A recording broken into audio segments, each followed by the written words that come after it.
This podcast is sponsored by BetterHelp. After experiencing trauma, I went to therapy, and my therapist guided me through a difficult time in my life. They helped me understand what was happening and provided me with tools to cope and find my own strength and resilience. Their experience and compassion were invaluable and enabled me to rebuild my life and move forward. I strongly believe in the power of therapy to help people through difficult times. BetterHelp connects you with a licensed therapist who is trained to listen and give you helpful, unbiased advice. First, you go to their site. You can use my link, betterhelp.com/resilience. You answer a few questions, and BetterHelp will match you to a professional who has years of experience helping people with struggles just like yours. Let BetterHelp connect you to a therapist who can support you, all from the comfort of your own home. Visit betterhelp.com/resilience or choose podcast, then Notes on Resilience during sign up and enjoy a special discount on your first month. Hello, welcome to Notes on Resilience. I'm your host, Manya Chilinsky. My guest today is Michael Chase. He's a school resource officer and a speaker, and he's also, like me, a survivor of the Boston Marathon bombing.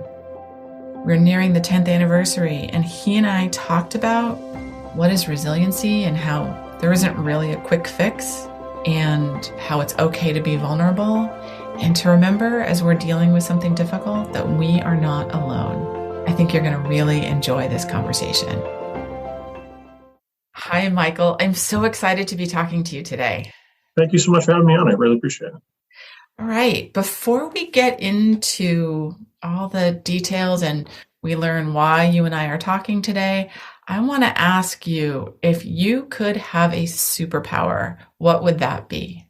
I think I would have to say time travel, the ability to go back in time. And my grandfather passed when I was 6 months old, so I never had an opportunity to meet him. And I think that he was very influential in my mother's life. Mm-hmm. And it was just one of those things. He unfortunately came down with cancer and passed when I was just a little guy. So to go back and meet him, I think that would be an amazing thing to kind of get to know him. And I think I just missed out on that experience. It's one thing that I wish I could change.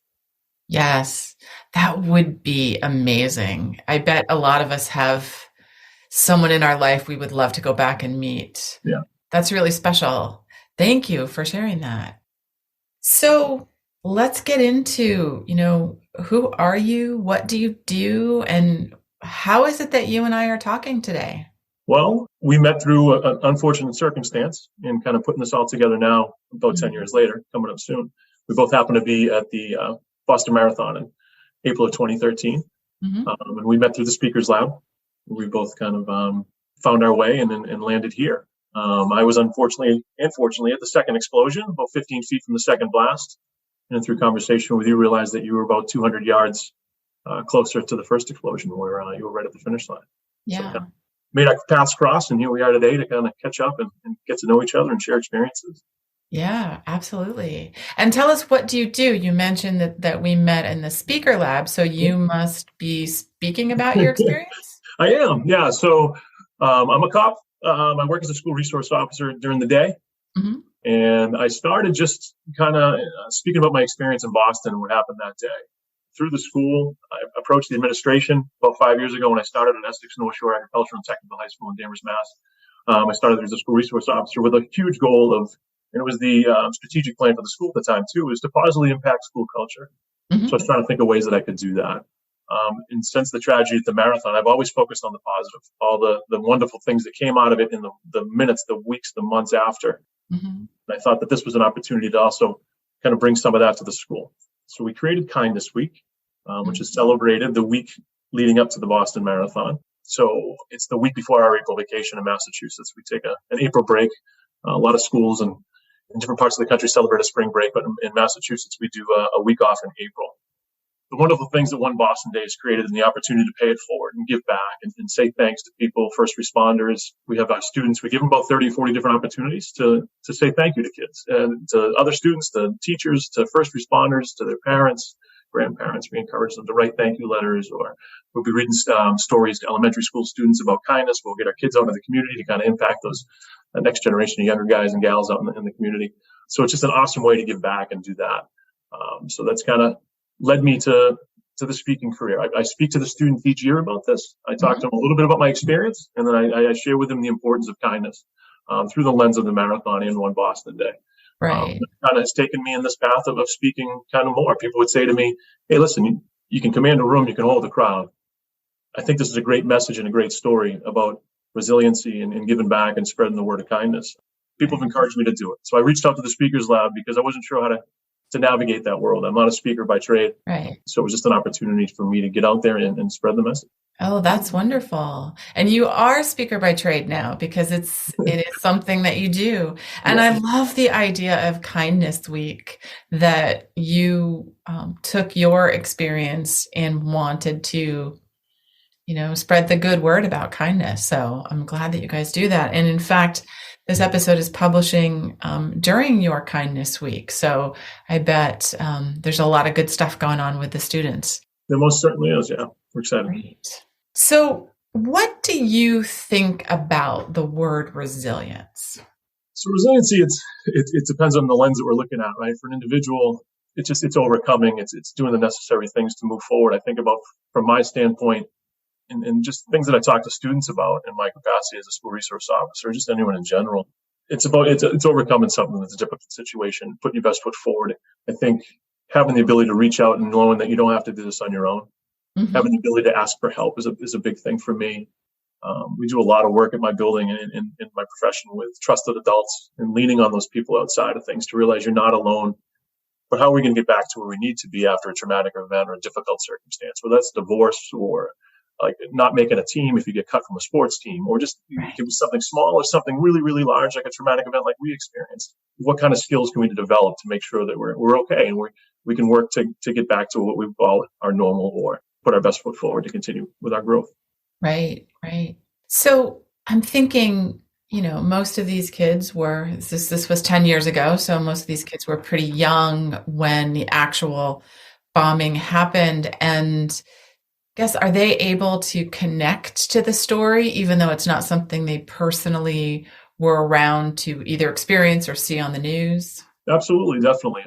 Through the presentation, we start with the idea of the marathon itself in general, and just its nature about people going ahead and making that sacrifice. These people that run this race are pretty incredible humans. 26.2 miles is no little run in the park here. Yeah. And the other piece of that is, I talk about the idea that to train for that marathon in Boston, especially for the Boston Marathon, they're coming through the winter around here. Which is one of the things I do not like about living in Boston. I'm not used to the snow. If I never have to shovel another flake, I'd be a happy person. And so, I know friends and family that have gone out and trained for this race. And on a day like this morning when it's, 37 degrees and raining out, they're still strapping their shoes on and going out and taking care of business so they can get ready for April. I talked to them a little bit about that. But we also talk about the charitable donations and the idea what the spirit of the marathon is. You can look out in the millions and millions of dollars of raised for various charities. And that, to me, is what the heart and soul of the marathon is all about. The race is great, but it's about all these people coming together to raise money and awareness for certain charities. And that's, when I talk to the kids about the race, that's where it's at. The thing that, I think brings the connection for them to the tragedy that happened 10 years ago is living in this area in the Northeast. It's not something that's never heard of. I can't speak for somebody that lives in California, but this was something that impacted our country. So I think that the kids have heard about it, whether they were 4, 5, 6 years old at the time. I think that, it's something it's not in the background. It's not so far away. I think the next generations are going to know about it too. Someone that hasn't been even born yet will know about what happened at the Boston Marathon, unfortunately. And I think as long as we can continue to spread that message about all the positive stuff that came out of that, I think that is important for me and kind of my goal. And when I do talk to groups and go out and talk to individuals, that's a huge piece of this. Yes, that's wonderful to hear. I guess they're not technically the next generation because they were around when it happened, but it's good to know that it's a story that people, even young people, are aware of, and that you are using it as an opportunity to focus on the good side of human behavior and humanity. From your experience, especially at the bombing itself and surviving that, What do you think people misunderstand about trauma? I think we can all see that certain people were injured. Those things were very easy. There was death, there was carnage, there was a lot of very difficult things. I'm looking at just even what happened in the news yesterday. There was a school shooting in Nashville. As a school resource officer, I had people reaching out to me all night last night and again today. You don't have to be within 2,000 miles of that incident to be impacted. So the people that suffered the significant trauma, it didn't have to be you or I who were within feet or on Boylston Street or even in the city that day. The trauma can impact somebody who has run a race before, has been to the Lenox Hotel before, who has frequented Boston, who had a friend or a family member that was close by or even next to a bomb, somebody that was running the race. There could have been somebody that was still 45 minutes from the finish line. These things can definitely impact everybody. It's not just those that were injured, those standing next to it, people that were in our circumstances. And I think that that's one thing that kind of gets lost in all of this a little bit, like just how quickly that it can spread and how much of an impact it has on communities. And I think that that's something that gets lost in this, to be honest. Yeah, I definitely agree with that. So thank you for sharing your perspective on that. I can't really say love-hate relationship. I can say hate, not completely hate relationship with the word resiliency. And I'm aware that I host a podcast called Notes on Resilience and that I picked the title. But, I think it's an important word. I get frustrated with it sometimes because it feels to me that there are cases where people are using the word resiliency to maybe not have to do the work and say, well, you personally are resilient and that's what you need to heal. And as a system or an institution, we don't have to necessarily be supportive because you are resilient. And that's the perspective that I'm coming from. And I'm curious, what do you think about the role of, the system or institutions or organizations in supporting people who are recovering from trauma or supporting people in their resiliency? I think it's very important that I think we have to look forward to, and I think we have to learn from mistakes that have been made in the past, like we do with just about anything else. And I think we have to look forward to do the work to make sure that communities in other sectors are prepared for these things ahead of time, to prepare everybody so that we can meet these challenges with our best foot forward, I think. And I think it's super important for our communities to come around. I did feel supported. I was working at the time as a special educator, and it kind of happened organically. I was working on a therapeutic day school for students with social, emotional, and behavioral disabilities. We have a strong therapeutic component and a clinical component to that school. It was only 120 kid high school. It's like a 1-to-8 staff student ratio.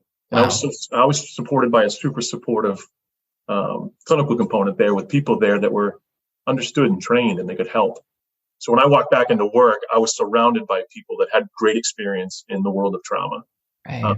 So for me, like that was my sense of community there. And I feel that a lot of people obviously didn't have those supports going back to whatever job they had or even back to their family. And if you don't have experience working in those areas, it's a difficult place. I'm sure it's a lonely place when you come back. And then if the bigger systems in the world aren't there to support us, the larger systems, whether they're in place through nonprofits or government agencies or whatever it might be, I think Massachusetts as a whole, I think in working in education for as long as I did with 15 years experience in the field and now working in police and law enforcement for 7 years, Massachusetts does have a better infrastructure for mental health services than even our neighbor New Hampshire in terms of supports and things like that. But I think we still haven't done a great enough job to help people and support them in the aftermath of tragedies like this. Yeah. And unfortunately, the more these things happen, fortunately for the victims, but unfortunately with more instances across the country, I hope that people have a better understanding of how to help those that were impacted, so that we can keep everybody as healthy as they can be and moving forward quickly after something like this. Wow, it sounds like you got a tremendous amount of support, and that environment that you were in was really just perfect for what you needed in the aftermath. That's amazing. Yeah, it certainly was. It was I was very fortunate. Yeah. And I hope that we are doing a better job as, we're 10 years out from the marathon. And I think, you mentioned sort of lessons learned.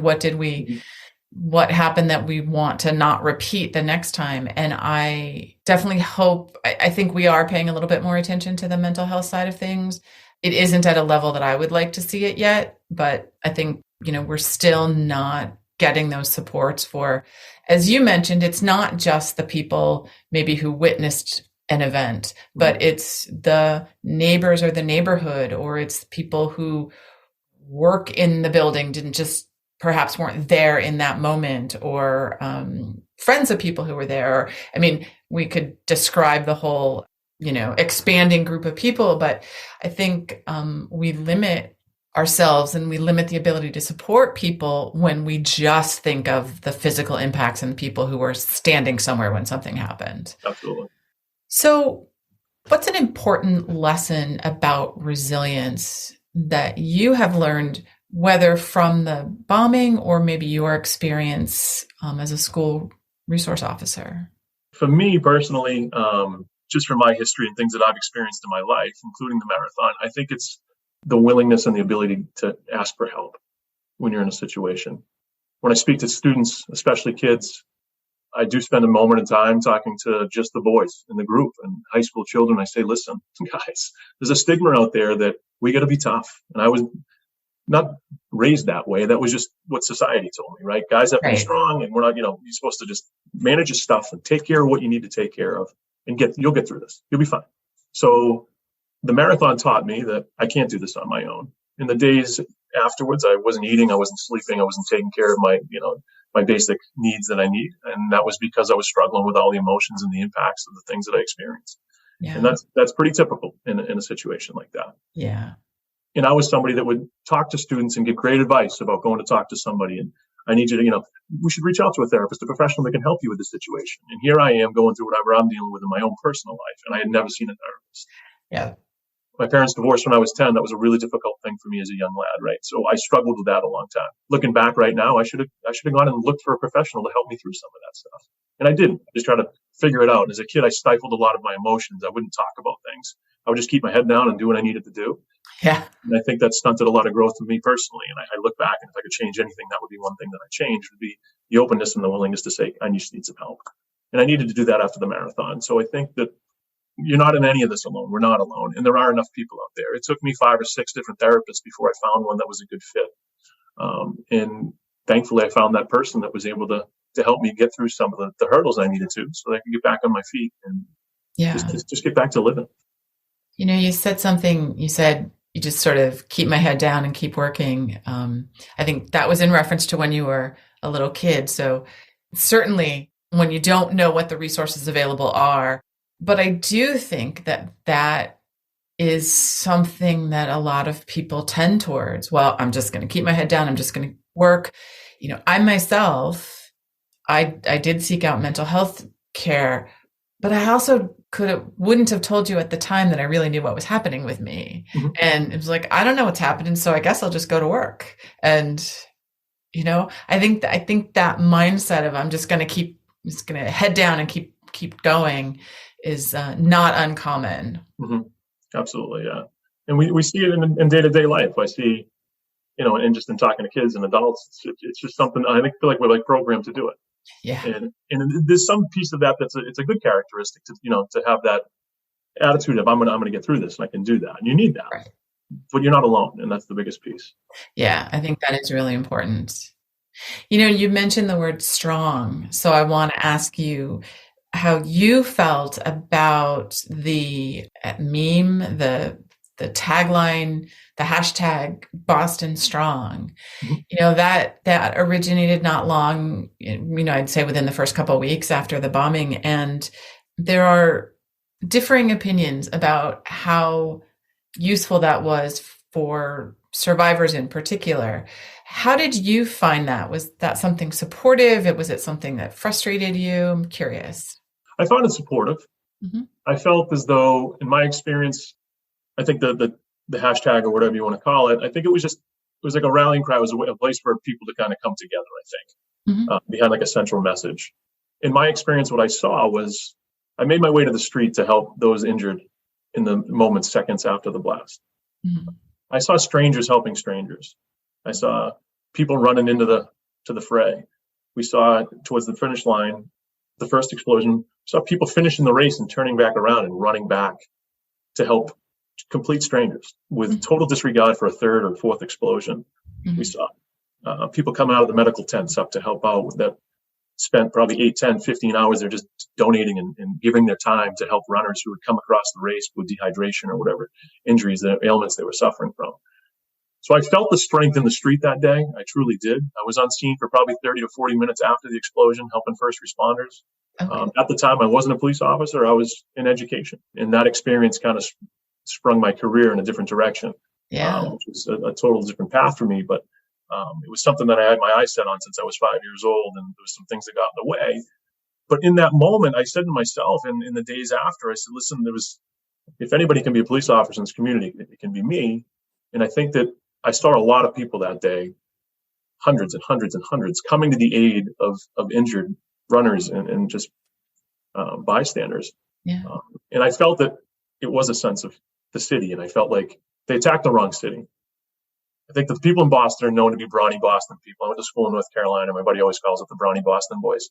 And I think that Boston is a tough city. I think it is a strong city. I think it's surrounded by strong people. And I think that they picked this city, and they did it wrong. They picked the wrong city based on the fact that we have some of the best hospitals in the world right here. We get a litany of them to choose from. We didn't all have to go to one small general hospital in some rinky-dink town.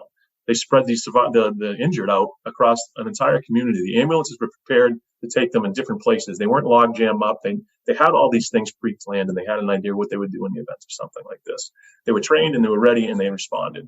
And I think that was critical. To have all those people there at the finish line and all those people that helped, it was critical in saving all these lives. There was a lot of really injured people there that day. And I think that what I saw in that moment was strength. I saw a lot of strength in the street with, like I said, strangers helping strangers. And I think there was a lot of love there that day that conquered all the horror and all the bad. And that's what I tend to focus everything on is that the brilliant work of the people that were there, that I was in awe of, these people just coming in and supporting and helping. Yeah. So I felt strength that day. So that's why Boston Strong works for me. Mm-hmm. I can understand why other people don't have that feeling towards it. But for me, it works. Good. Yeah. I'm glad to hear that. And you said something interesting in there. You talked about the fact that the people who run the marathon had prepared, maybe not for this exact scenario, but for something, but for something big to happen, because it's a big event and a lot of people, and something that we as civilians don't think about. A lot of these big things that you go to, there's a lot of planning in the background of what are we going to do if something bad happens. So there was preparedness, and it did happen in a city with amazing medical facilities. And it happened, a few hundred feet from a medical tent that was staffed with doctors and first responders and nurses and volunteers. So you're right in that it was an amazing coming together of I guess confluence of events and people and the plan sort of that went into place, and the way that our first responders know how to respond. And I've listened to the first responder communications in the immediate aftermath of the bombing, and it's just a fascinating, for me as a civilian, lesson in how these folks are trained and they know what to do. And at one point, a police officer is calling in for help, and he had to know that everybody in the dispatch center knew what was happening, but he still gave the street address of where he was and how many people he saw near him who needed help. And that's training. That's, these are the facts that you give so that they can get help. And I agree with you. I've been very impressed with the response that day. Just wanted to add my absolutely 2 cents to that. So what do you think is the most important action or policy that an organization can take to be truly supportive of people who've gone through trauma or, a difficult life experience? So at the police department, we see a lot of difficult things, a lot of difficult moments, a lot of difficult calls. I think that industry, just from my experience, has come full circle in terms of how they assist their employees get through some of that stuff. I think 30 years ago, they would go out for beers and laugh and joke, and everyone would go home and nobody would talk about it after that. I think that a lot of that stuff was resolved in around alcohol in bar rooms, and after a difficult call, that's how it would be done. Mm-hmm. And they've taken a turn and they're catching up to the times a little bit. And I still think there's a lot more work to continue on. But there's plans in place that we bring in trauma specialists. We bring in other officers who've been specifically trained on dealing with traumatic events and how to respond. We bring in clinicians. We have debriefs in the moment, like immediately afterwards. They'll send us home for an hour to get changed and come back. They give us time off, whatever we need. They work with us. I had a very difficult call where we lost a young child, and I was given the night off. I was asked to come back an hour later. I came in and I was with everybody that was involved, everybody that had made the call, everybody that went, up from the supervisor all the way down to the dispatcher who dispatched the call. And we had a team of people there to help support us. And then they came back and they met with us again 4 or 5 days later to check in, to make sure that we were okay, to offer us those resources so that we do know what's available to us in those moments. Yeah. So like employee assistance programs are super, super helpful. Yeah. And I think that if you don't know what resources are out there, and I just think letting people know that if you're struggling and it's those things that you can't see, everybody can see the broken bone or this, that, or the other thing. But if somebody is truly struggling with a traumatic event, any kind of trauma or anything that's going on, it's our responsibility as the community, the workplace, to put those things in place so that we can be supportive of everybody and be understanding. And also understanding that not everybody's going to handle it the same way. Not in the after action stuff, we sit down and some people don't want to speak it at all. And some people will talk all the time. Some people it takes days, weeks, months. We don't know, right? So to be considered supportive and reaching out and being comfortable to talk to people to say, are you okay? I think that's super important. And without that, I like I said, like years ago, I don't think we have that. I think we're doing a better job, but I think we can continue to do that work in all facets of, employment in different sectors of where we are, whether it's the private sector, whether it's corporate America, or in the world of a place like first responders who deal with that on a regular basis. Right. Just understanding just what's out there. How can we support our people and make it a focal point of what we're doing? Right. To support our communities. Right. So, we are we're just a couple of weeks as we're recording this away from the 10th anniversary. Yeah. And do you have any particular thoughts you want to share about that it's been 10 years? Yeah. So the anniversary, it shouldn't sneak up on me, right? It's on the calendar. I know it's coming. And that's the thing about trauma and dealing with like the social emotional stuff that comes with that in our experiences.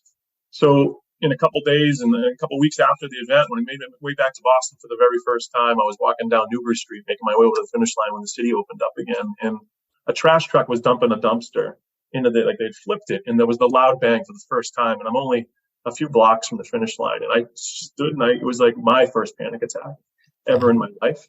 And so I had to figure out how to manage those things. So those ones that sneak up on you, I can understand those. But when I see it on the calendar and I know it's coming, I should be prepared. And I still, 10 years later, I'm not prepared.